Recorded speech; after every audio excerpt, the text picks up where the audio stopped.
You won't want to miss this if you think Canada is the next place you want to move to. So in the last video, I introduced you to our good friend Juanita Lopez, and she has decided that she is going to move to Canada after all.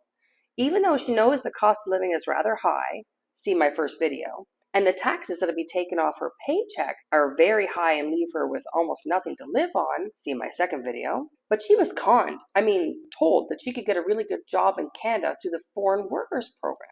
Let's help Juanita find that really good paying job to support herself and her family back home, or else she's going to be on the next plane to El Salvador. Canada is known for its beautiful landscapes, welcoming communities, and high standards of living, but it has a dirty little secret. One of my friends from El Salvador told me about a YouTuber who is promoting for Latinos to move to Canada. I will be honest with you, I lived in Canada for 50 years of my life, and Canada is not what it used to be. It has a real dark side. There are many reasons why some of us have chose to leave Canada. I made a whole video series explaining Canada's dark secret and why you were being lied to. Don't move to Canada until you watch this series. Renters in Canada have never had it so bad, and it could get even worse. More Canadians than ever before are having to turn to food banks to get by. Although Canada offers many job opportunities, certain sectors and industries are saturated or evolving quickly. Professionals in fields like tech, engineering, and even the arts may feel limited by the slower pace of innovation and fewer high-paying roles. For those looking for rapid career growth or specific opportunities, moving to another country with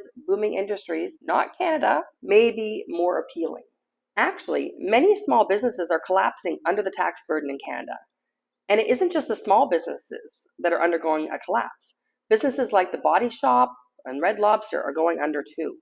The tax burden is just too high for individuals and employers. In December 2023, the business closure rate rose 0.4 percentage points to 4.9%, following 2 consecutive months of decline. And the business opening rate edged down from 4.5% in December after holding steady at 4.6% over the 2 previous months. Even with all of that, let's try to get Juanita a good paying job. Let's go to the Government of Canada Job Bank. There are other places to look for jobs in Canada, but the Job Bank has a huge inventory, so it's a good place for Juanita to start. Oh look, it sees that I'm not in Canada right now, and it gives me a warning that if I'm not legally allowed to work in Canada, then I may not get a job. We'll make sure that Juanita has a work permit to legally work in Canada so that all these opportunities are opened up to her. I did these screenshots in November, so they're pretty fresh, but if you look today, those jobs may have been filled already, just as a disclosure there. Looks like we have 138,533 jobs available in Canada right now.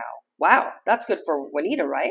Let's check the box for the last 30 days, and let's put in Toronto. Look, there are lots of jobs in Toronto where Juanita wants to live. Let's check the box for the correct salary. Juanita has specific goals to own her own home in the future, and we need extra money to send to her parents each month as well. Wow, we have 407 opportunities in Toronto. Now let's take a look. Looks like if Juanita has medical training, then the possibilities abound. Or if Juanita is a software engineer or developer, then she may have some opportunities. I even see some trades. There's a steel fitter and a welder here. Not sure if Juanita is really qualified for these jobs. She would need specific university degrees to qualify for these jobs, but doesn't have the years of experience to be in one of these executive positions. Wait, I see a bricklayer here. Let's look at this. It pays $50.83 an hour, and if she always works the 44 hours per week, she will just make it to $115,000 a year, as long as she has 3 to 5 years experience as a bricklayer. It says full-time, so I assume they lay bricks in the wintertime too. Juanita has pretty good English, so she should be fine if that is what she got trained for and had experience in. Oh, I just looked at Juanita's resume. She isn't trained to be a bricklayer. Darn. Okay, let's lower our expectations for the time being. Let's just get her a job, like she was promised by this YouTube influencer. Okay, let's broaden her reach for jobs. And let's put the range from 40,000 to 59,999 and hope that she can get a roommate to share expenses and gets a raise soon. There are some cooking jobs. A diamond expert. Wow, that sounds fancy. Office supervisor, marketing, cleaning, administrative, restaurant work. Maybe she can apply to these jobs, but her dream of saving for retirement or a home or even sending money home to her mom and dad, that just isn't going to happen with those salaries. Juanita's not alone. Many young Canadians are in the same situation. They need to keep living with their families through their 20s, through their 30s, whatever it takes just to be able to save money for a down payment for a house. And they're not sending anyone else any money, like they're living with their parents. So maybe they have to pay rent, I'm not sure. It looks to me like Juanita may be living at the poverty line in Canada. Remember what her take-home pay is if she makes $40,000? And what about $60,000 per year? If you compare her take-home with her salary, Juanita must have a roommate to cover part of the rent and utilities, or she won't be able to make the ends meet. Even at $60,000, the moment that she has an unplanned expense, she'll be wiped out. The cost of living in Canada is not for the faint of heart. Now, I want to read an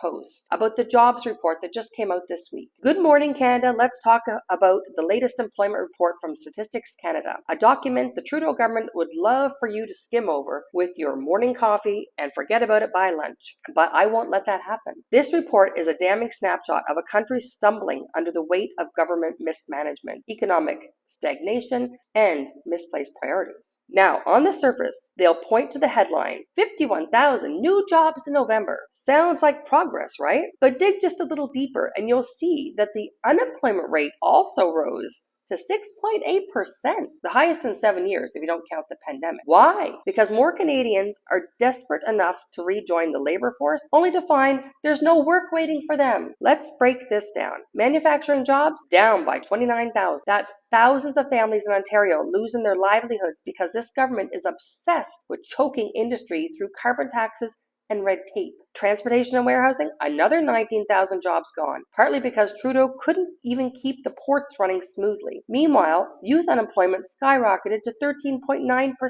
Imagine being young and ambitious in Canada right now. What's your reward? No opportunities and a crushing cost of living. But don't worry, the public sector's booming. In November alone, they added 45,000 new jobs. That's bureaucrats, not builders. And while your taxes go to fund this ballooning government, the private sector is gasping for air, creating virtually nothing. This isn't a healthy economy. It's a nation shifting from productivity to dependency. And let's talk about Alberta, the one province still managing to thrive. They added 24,000 jobs despite Ottawa's relentless attacks on its energy sector. Alberta's success isn't because of Trudeau, it's in spite of him. Meanwhile, Ontario, the supposed economic engine of the country, is choking. The unemployment rate there climbed to 7.6%, the highest in a decade outside of the pandemic. Ontario is a warning sign, folks, of what happens when government overreach collides with poor policy. Even the wage growth they're touting, a 4.1% increase year over year, is a mirage. With inflation eating away at your wallet, any gains in paychecks are barely enough to break even. Canadians aren't living better.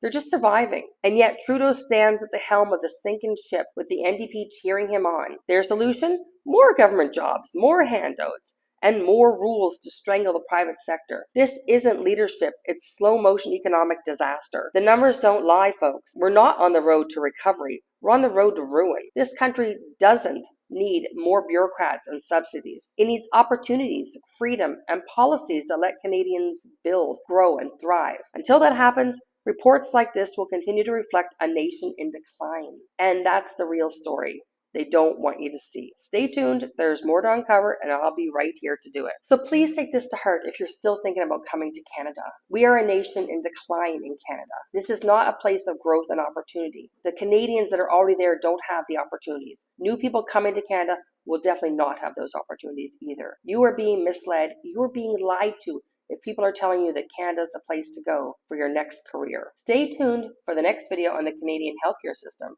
or lack thereof. See you then.